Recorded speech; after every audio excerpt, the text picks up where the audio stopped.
Welcome into this segment of Behind the Pen presented by mostvaluablepodcast.com. If you want to listen to the full podcast, go to blogtalkradio.com/mostvaluablepodcast.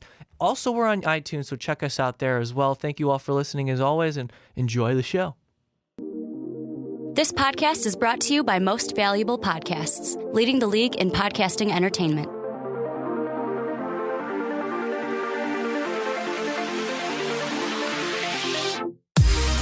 Welcome in, my friends, to another episode of Behind the Pen. My name is Mike Rankin, and today we have video, and I'm also joined by Ricky Widmer. Hey, guys. Oh, I'm so happy to have you here. I'm not so happy to be a Bulls fan, because that's something we're going to talk about today. If you didn't hear, Bulls made a trade.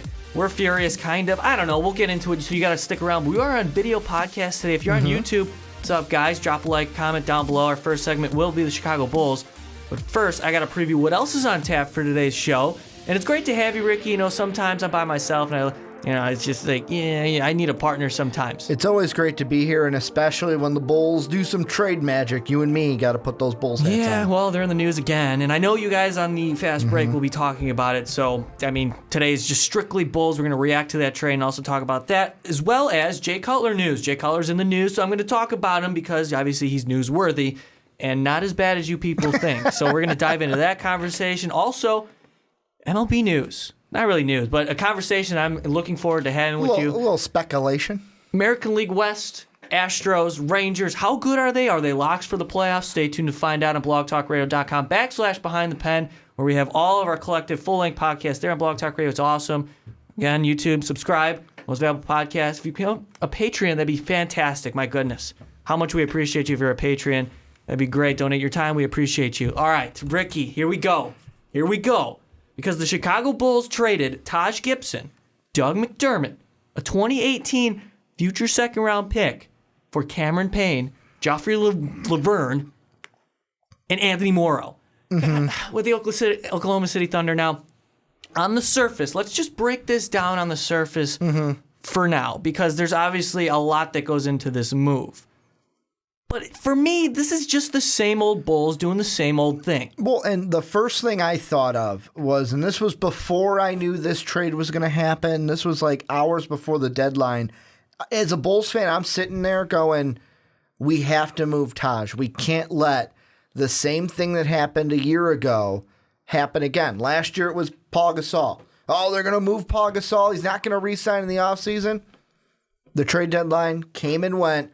Paul Gasol was a Bull, took his talents then to Texas to play with the Spurs, and that was the big thing, my big worry.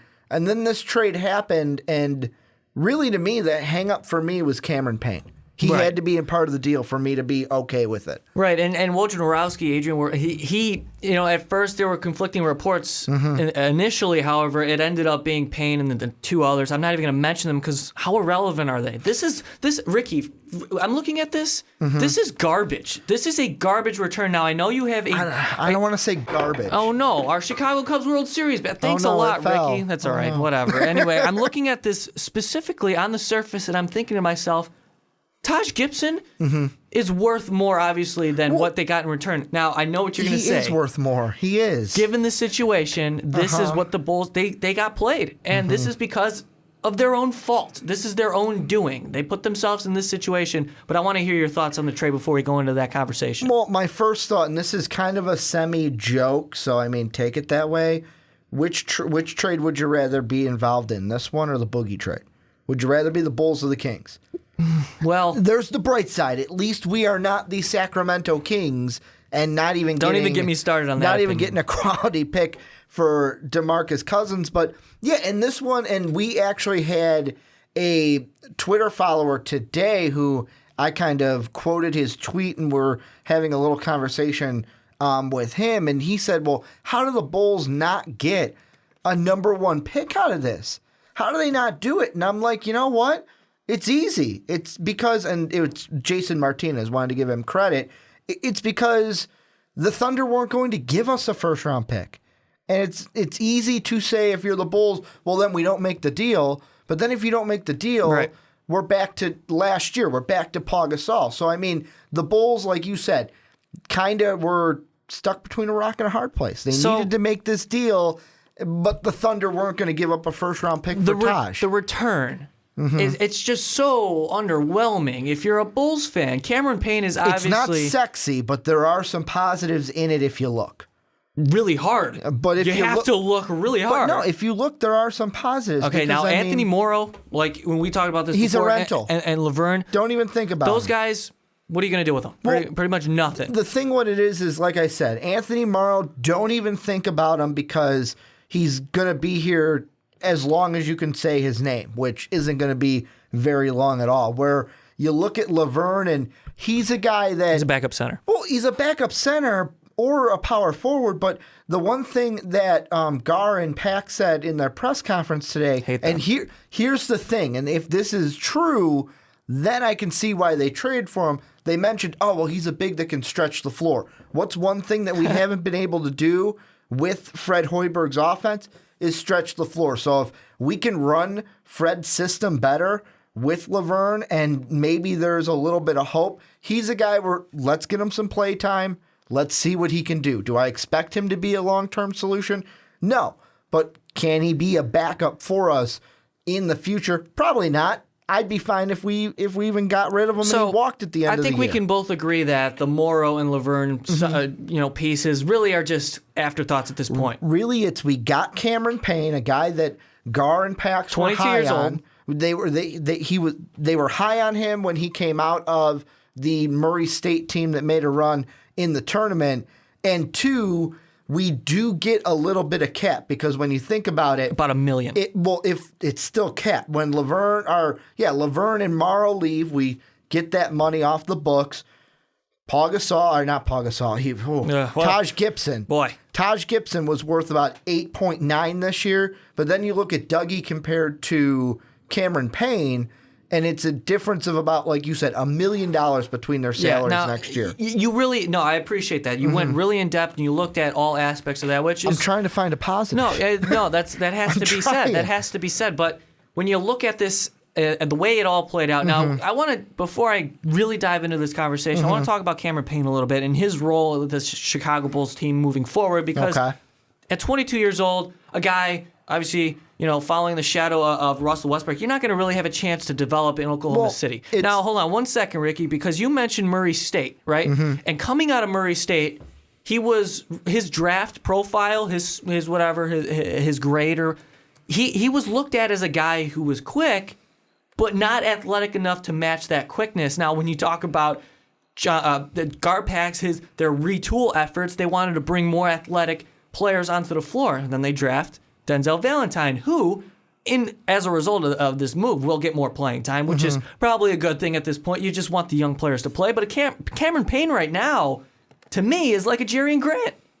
That's all it is. And obviously we have to wait and see with Payne, and I think he's a little more talented than really. I think he's the best point guard on the roster now, which isn't saying much. The thing about Cameron Payne, and the thing I was going to throw out is, it's one of those things where I know that in their press conference, I think it was Paxton mentioned it, where know what? Not Paxton. It was they were looking at Payne. They wanted Payne. They couldn't trade up and get him. We were at 22. He ended up going 14 to the Thunder. But the thing you got to look at is if we were able to get him in that draft, we don't get Bobby.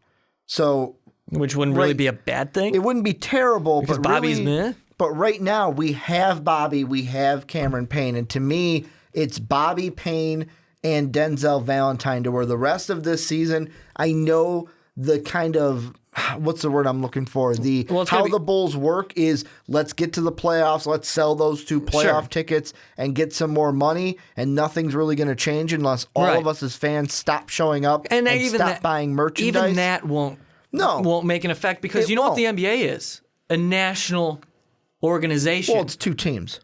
No, I'm saying like in total. Well, the Bulls are the 4th. They're valued as the 4th most valuable franchise in the game at billions of dollars. Billions. And you know what? The Bulls are number 1 in attendance every single year. And when you talk about just fans not going to the games, that'll show them. It won't. Because the National Basketball Association, you take the collective earnings and it's distributed throughout the entire NBA. And the one thing I do want to mention about that is small, and it's a little bit off the topic, but it's important, is it comes with the why that is to me is because of the run we had in the 90s. a lot of people, no matter where in the world you are, they recognize the logo. Well, became Bulls fans because Michael Jordan was big, the Bulls were winning, we were on top. And the thing in generation that you think of, and this is off topic, but I'll just mention it and we'll get back on it. It's kind of like hockey right now. Back in the 90s when I was a kid, everyone was in their driveways, Jordan 3, 2, at the buzzer, it's in. I love it. We wanted to be just like Mike. There was a song about it. Right. Nowadays, you drive around the suburbs, you drive around the city of Chicago. I drive around, and what do I see kids playing in their driveways right now? Not basketball. They're playing hockey. Roller hockey? They're playing hockey, pretending they're Taves, pretending they're Kane, because which franchise right now is on top in Chicago? Pretending like they're sexually assaulting women? It's the NHL. Just kidding, Patrick Kane. You're innocent.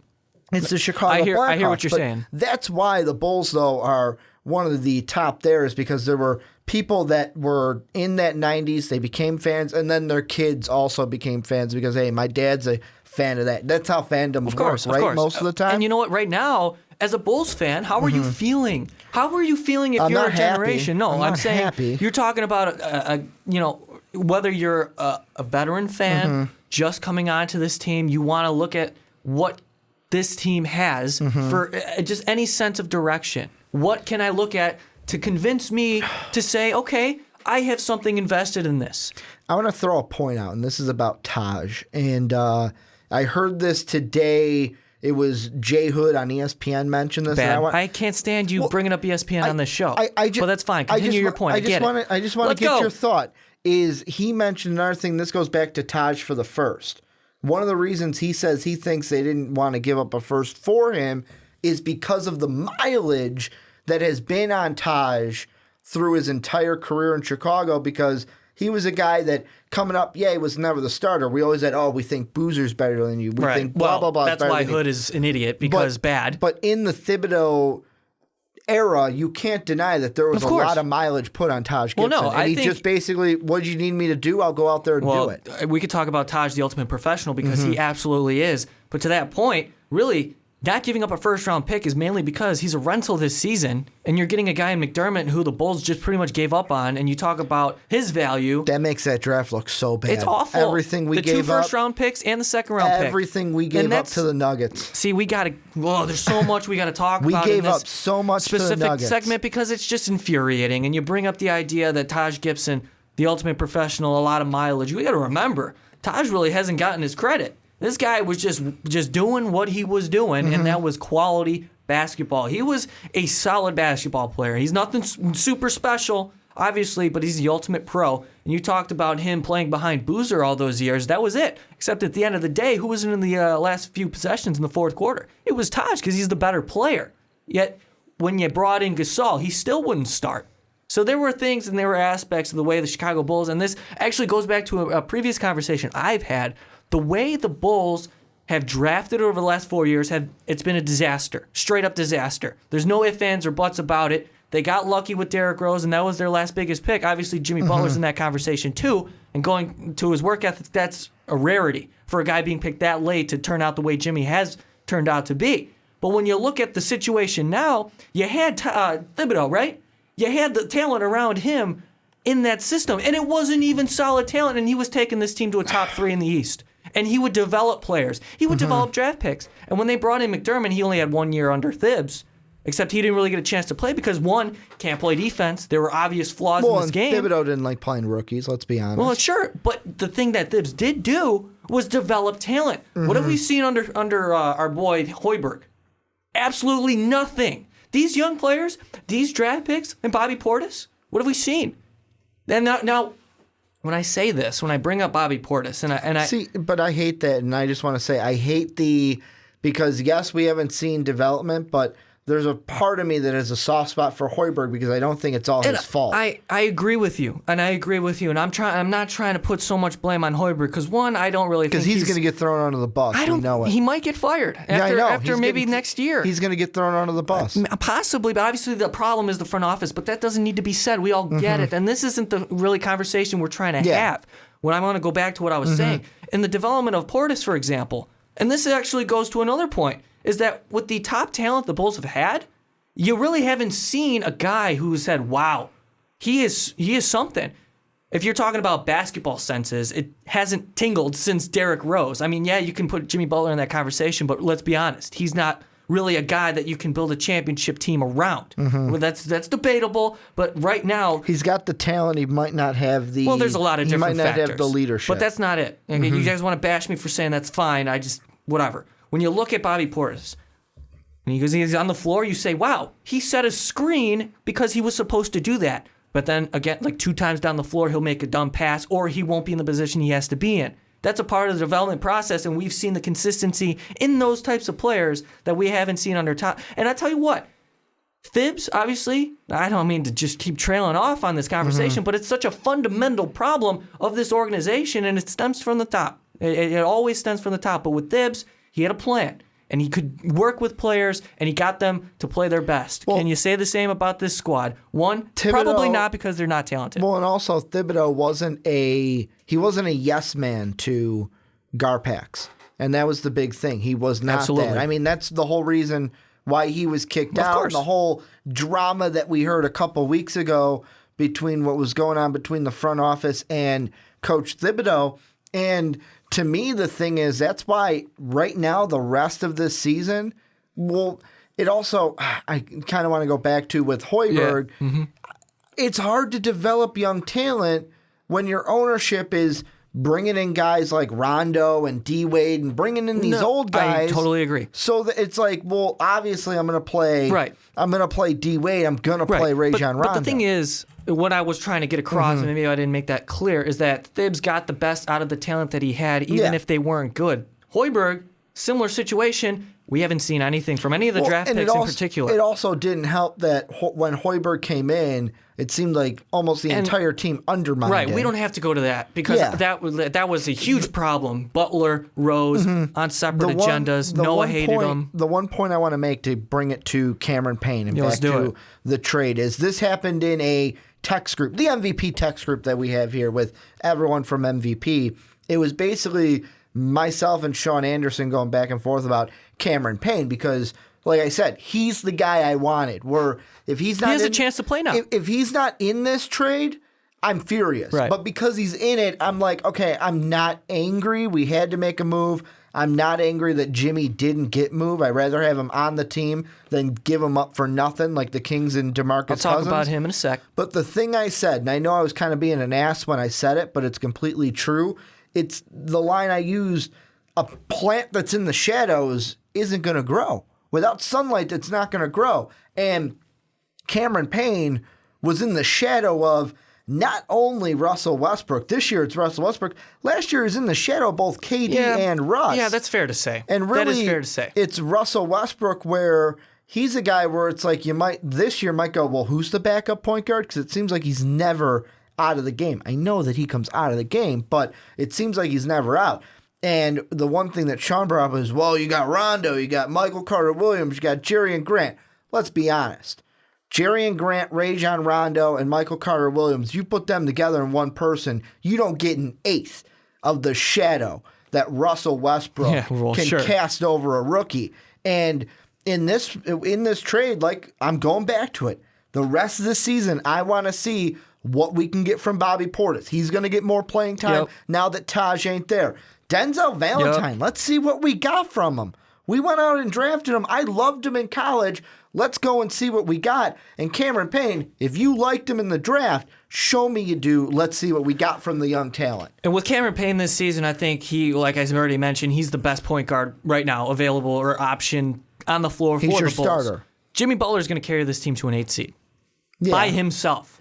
By himself. D-Wade with Wade. With the assist from Wade. But my goodness, this team right now, and the problem I have with it, that was really well said, Ricky, is the problem I have right now with this squad is I'm looking at it, okay, Mirotic. I think maybe now Mirotic, oh man, I can't stand the guy. I wish he wasn't on this roster, but you got him. So what are you going to do with him? Do you let him walk at the end of the year? I would. I mean, I would too. I would too. At this point, another failed attempt at bringing over a foreign star. Zipser, now Laverne's not a part of the conversation. Bad. When I look at this, though, Mirotic may be playing with a shadow or with something hovering over, so like a burden of maybe being moved. He wasn't feeling comfortable, but I don't give a damn. Well, now Nikola Mirotic, you just play your game. Excuse. Right? You can't use it. Had the mark we saw. Gone. Remember, he just went off. In his rookie year, he was impressive. He was a part of the reason why the Bulls were good in the playoffs and made that run, sort of, kind of. He gave us some excitement. When he was coming over, man, were we excited. Sure, and so that's kind of where it is right now. And the main reason why we're having this conversation and the frustration we're feeling is because Gar Forman and John Paxson put themselves in this position to have to make this move. And because they were in this position, the Thunder just took full advantage because they could rip Taj away from the Bulls for pretty much nothing. And this is what it is. Nothing. Really nothing. You don't know what you got in Payne. I already compared him to a Jerry and Grant because you don't know. Payne right now, I have his stats open. In 16 minutes per game, shooting 33%. Now, you said it, not playing a lot, behind, a superstar, was hurt for the first couple months of the season. Now in this Bulls team, he has a chance to shine. And really, we're not even looking at Morrow or Laverne right now because they're pretty much going to be afterthoughts like you mentioned. I agree with you. But with this team right now, it's a chance for, and this goes to Fred Hoiberg as well, this is a chance for them to hit the reset button. And I think that's the only direction this team can go. Because if they invest in free agency, now a guy like Drew Holiday is going to be available. Maybe the Bulls would be linked to him as a point guard because they haven't had one in years. And I was going to say, it's just brutal. I was going to say we can do that because let's be honest, Rajon Rondo, his money for next year is not guaranteed. So after this year, we could cut him, not have to pay him his $13.4 that he's not guaranteed for next season. Bad. He's done one year. That's why at the beginning of the year it was like, I don't know why we got Rondo. And I'm like, whatever, it's a year. Who cares? D-Wade. Who cares? It just ruined everything. Let's be honest. D-Wade, he's probably not going to take his player option because he wants more money. Maybe. And he's going to go somewhere else because the Bulls hopefully aren't going to overpay for him. Then that looks to me where the two highest paid players you have on your team are Jimmy Butler, next year making about $18.69 million, and Robin Lopez, $13.7.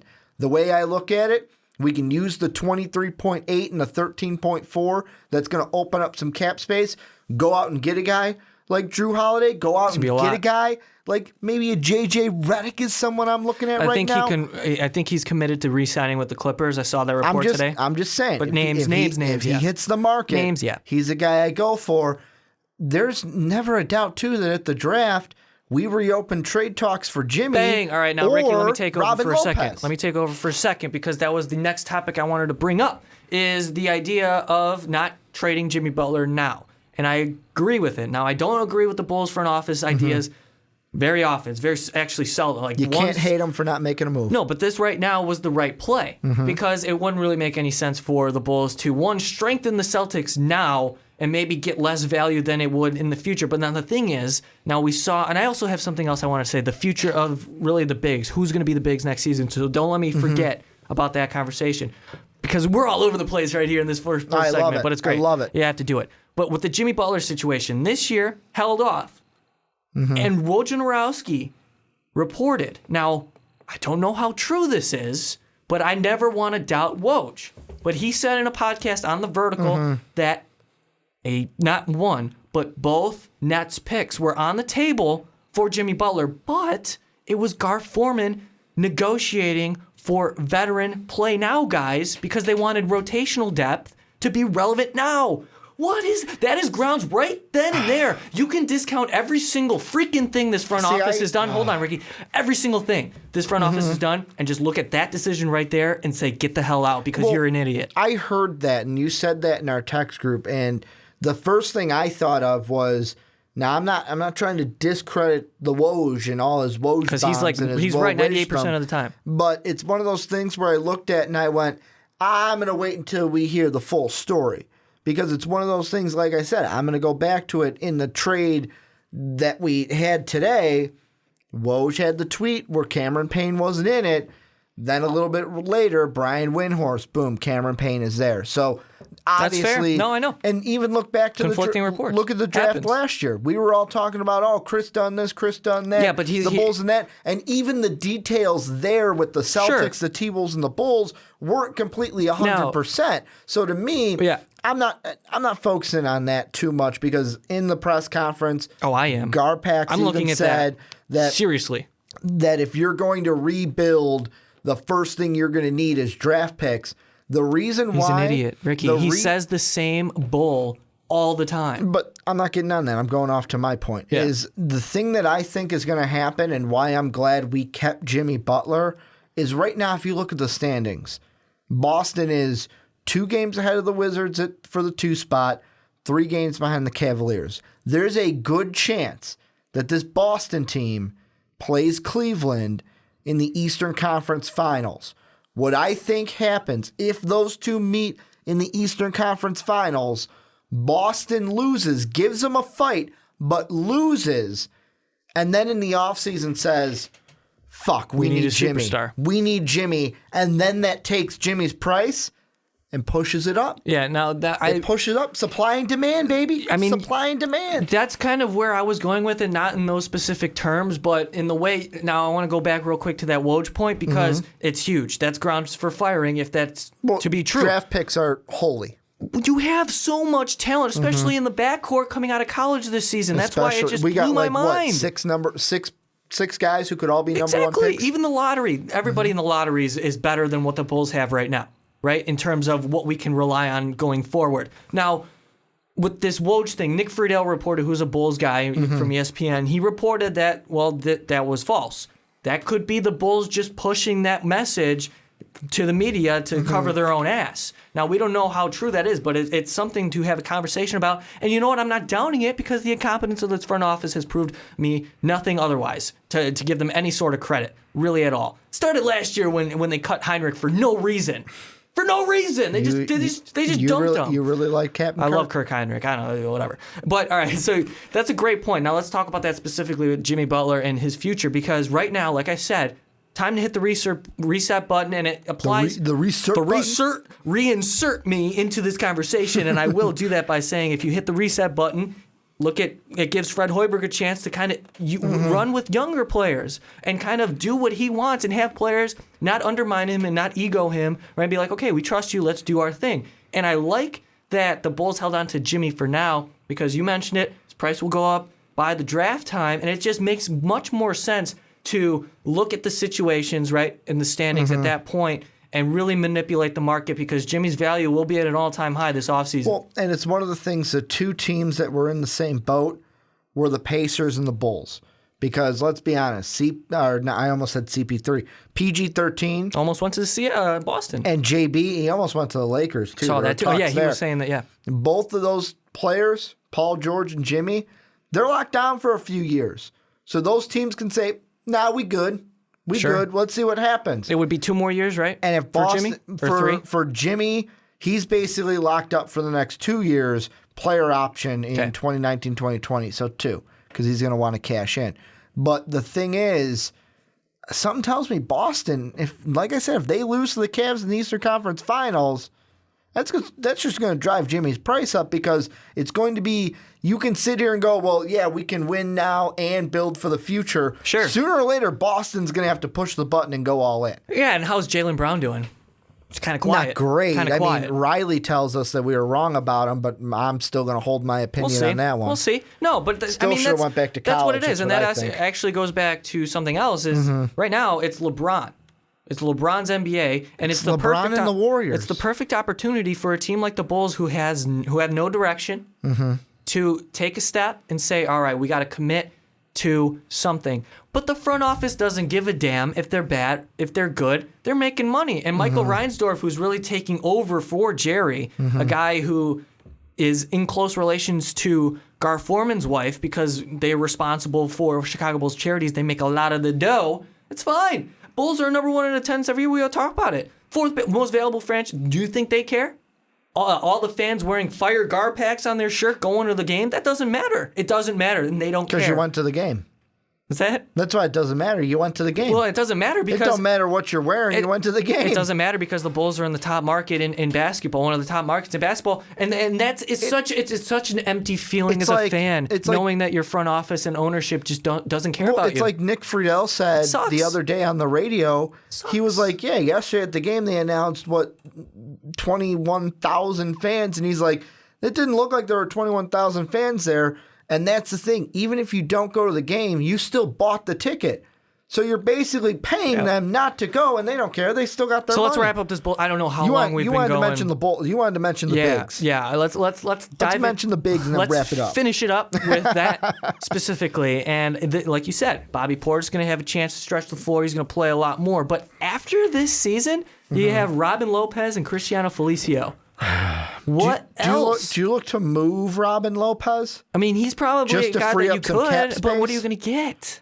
You'll be lucky to get a second-round pick. I was saying just to free up some cap space. I mean, depending on what's going to go on this free agency, you're going to have to find someone to replace. Because right now I'm looking at that depth chart. It's just nothing. I see nothing.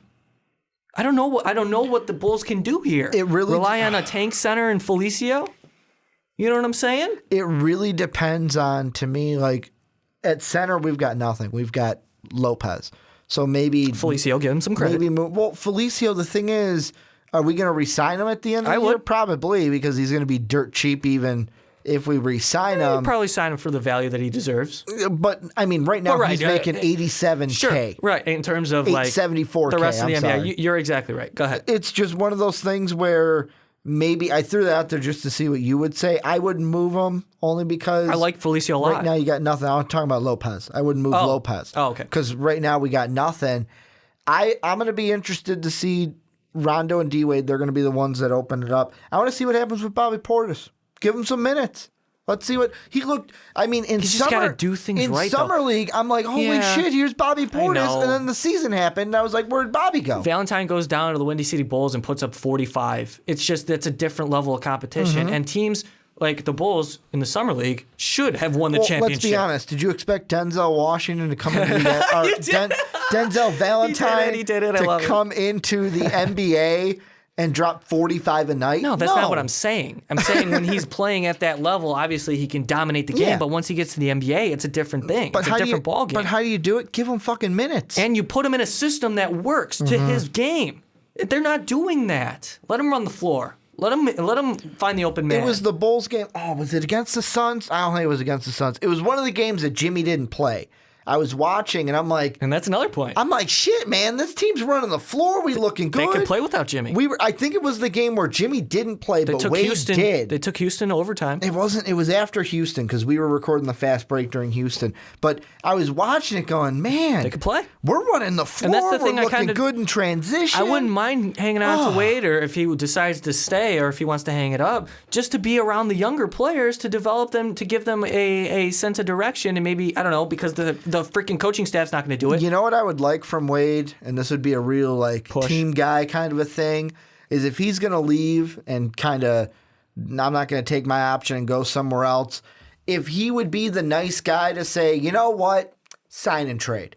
I'll work something out so that I'll accept my option. Boy, it's a sign and trade for the front office Bulls. Can do that? I doubt it. You got to try. You got to try. Do you think they've been trying to do anything to get them relevant in the last few years? I want to say it was the Sacramento game. It was either Sacramento... They almost blew that game. They were up like 26, and they almost lost. But they ended up winning. But they still did play well. It was either Sacramento or Philadelphia. We get you what you're saying. But my goodness, Ricky Widmer, what a Bulls conversation. It's prevalent. We had to get that out there, and I hope you guys were entertained by this segment specifically. Once again, Bulls mediocrity, no sense of direction. Same story at the trade deadline. They get nothing for value, and this time at least they got something and not letting Taj walk for nothing. It's just a different year, right? What else is new? Just a different year. Thank you guys for sticking around for this segment of Behind the Pen. If you want more most valuable podcast content, click on the video up above, because I don't know why you wouldn't want to keep listening to our voices every day. But again, guys, thank you all for listening. We really do appreciate you.